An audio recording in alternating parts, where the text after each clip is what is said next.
Hello everyone, I am Shadasharao and welcome to Sudha Learning Hub. Today's session we are going to learn Eclipse code checks and cleanup. How to do the Eclipse code checks and cleanups. Now I am going to discuss about Java Development Toolkit code checks. You can define how the Java compiler should react to certain common programming problems. For example, you can define that an existence of a variable which has no effect, for example, x is equal to x, cause an error in the Eclipse. Next, I'm going to discuss about configuring the code settings. You can configure these checks in the Eclipse preferences settings via Java compiler error warnings and entry. I can show how we can do code checks. Go to the window preferences. Now I'm going to the compiler.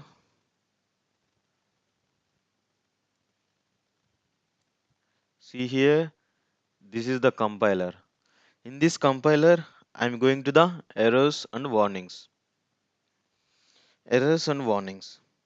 In this in this menu, it can be shows non-static errors to be static members. Whenever we are putting non-static access to the static members, it shows at warning there. If it is direct access to the static members, it doesn't shows anything. Why? Because I am putting ignore. Or if you are putting the error, it shows the error there. If you are putting the warning, it shows the warning here. If you are unqualified access to the instance variables, or if you access a non-accessible members to the enclosing types, parent assistance, and all these things, we can set it from what requirement you want. It automatically shows all these things. If you set the errors, it shows the errors, or if you set the warnings, it shows the warnings, or if you set the ignore, it doesn't shows anything. Next, I'm going to discuss about annotations based null analysis. You can enable the annotation based null checks in the Eclipse via the settings highlighted in the following below. If you show here,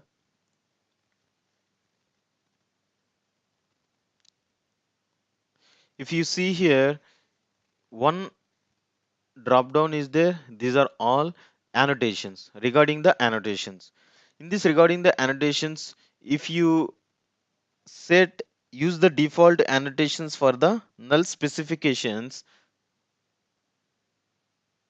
annotations used in the in interface, and unhandled token the at the rate surplus warnings, and enable the at the rate surplus warning to the annotations, unused at the rate surplus annotations tokens, and all those things.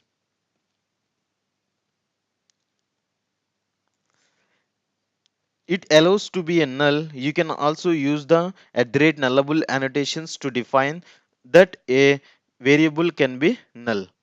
Next, I'm going to discuss about running a code cleanup and removal of trailing white spaces. Eclipse has an options to perform the cleanup action on the Eclipse code. This includes the removal of trailing white spaces, the additional missing annotations, but also advanced cleanup likes the conversions of the code to a Java 8 lambda expressions. To trigger the cleanup, select a Java source file, package, or a project and select the source cleanup from the context menu.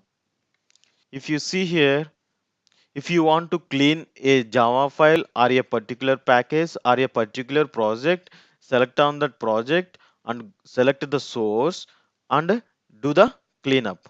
If you want, whenever we are doing the cleanup, it automatically does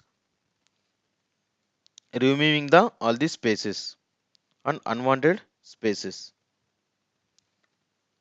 If you do see here, it's possible in file also. It's a cleanup is available.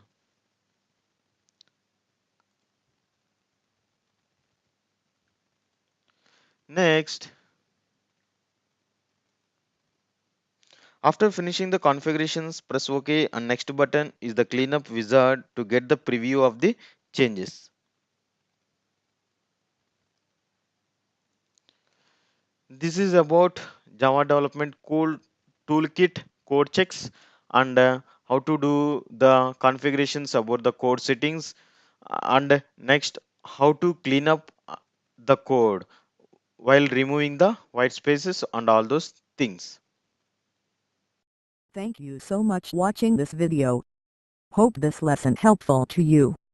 Keep watching our lessons. Keep writing to us.